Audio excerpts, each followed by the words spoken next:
Good afternoon. Today is Monday, February 25th.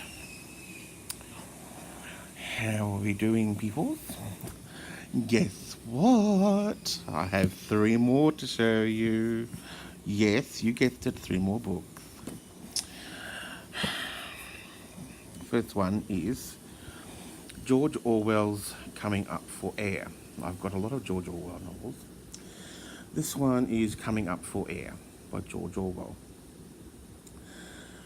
George Bowling, 45, mortgaged, married with children, is an insurance salesman with an expanding waistline, a new set of false teeth, and a desperate desire to escape his dreary life. He fears modern times, since in 1939 war is imminent, foreseeing food queues, soldiers, secret police, and tyranny. So he decides to escape to the world of his childhood, to the village he remembers as a rural haven of peace and tranquility. But what will he find when he gets there? George Orwell's Coming Up for Air.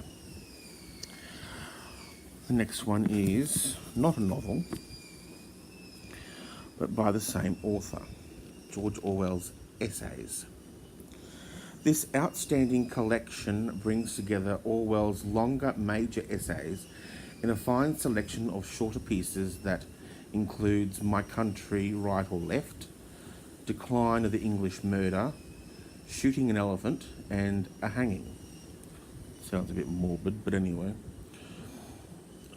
With great originality and wit, Orwell unfolds his views on subjects ranging from a revaluation of Charles Dickens to the nature of socialism, from a comic yet profound discussion of naughty seaside picture postcards to a spirited defence of English cooking.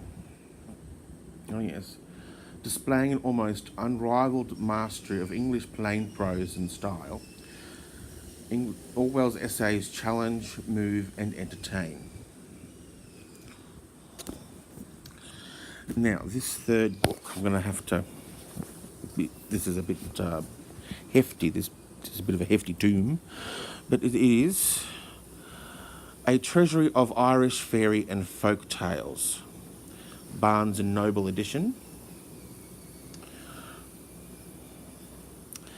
I love the cover, honestly. I love it. Isn't it beautiful? Treasury of Irish Fairy and Folk Tales. Now, I bought this because I am of Irish descent. My great-great-grandparents were from Northern Ireland. And so I bought this because not only for my Irish heritage, but because I'm just fascinated with Ireland in general, like British and Irish history. And I'm going through this book. It's got wonderful, what's called end papers, where in hardcover books, the end papers are the thing, like the bits of the design inside, just inside the front cover, where you see, you open up the front, just to turn the front cover over. And some hardcover books, especially the older ones, will have this nice design on the inside of the covers and on that first page. And so, I'll see if I can show you. Like that's the front cover of the book. And then just inside the front cover, hang on a second. Just inside. So that's the front cover, and then you open up and there's inside the front cover, look. That's the front end papers. Isn't that nice? And the back is the same. The back is quite similar. And there's the back. Isn't that just divine? It's got gold gilting on the pages and beautiful cover, and it is about just over 700 pages worth of fairy tales and fairy stories and poems and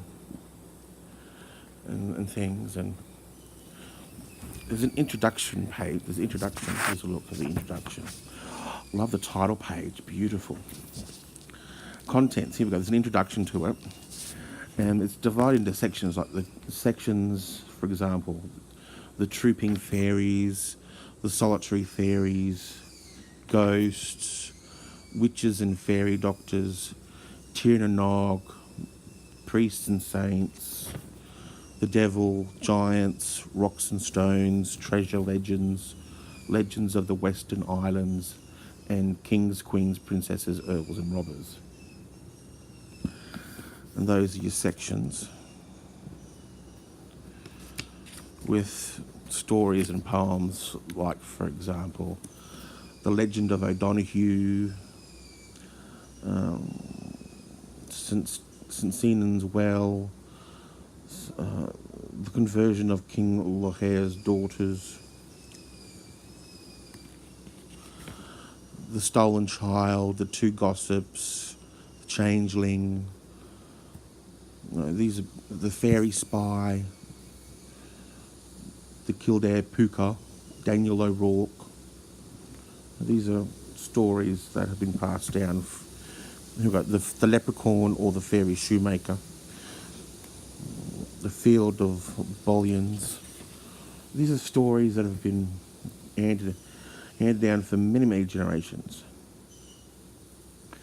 The Fairy Well of Lagdanay, The Legend of Nokshigauna, Lanty McCluskey's Fairy Boon, The Black Dog. These are stories that have been lasted for many, many generations in Ireland.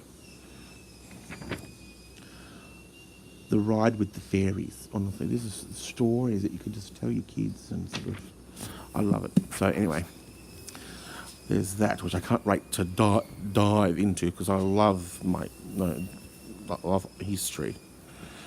So, this one. What's this one about? What's this one called? The last one in the book is called Jack the Cunning Thief.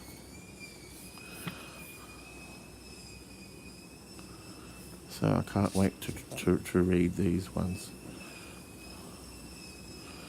Cormac and Mary is a little poem.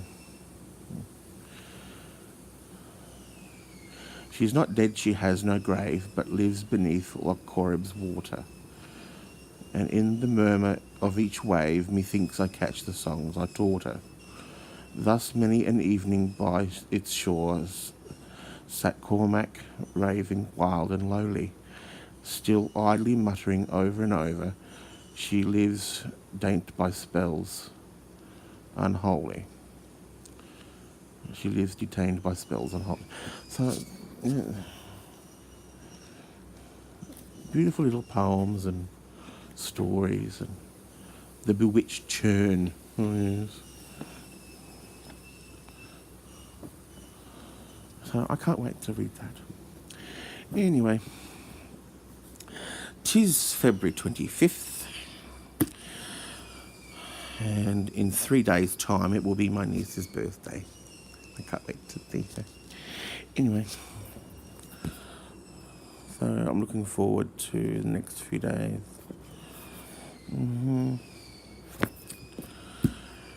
Anyway, I can't wait for April. Get to see my love again. He's been missing me a lot lately, and I've been missing him too. So,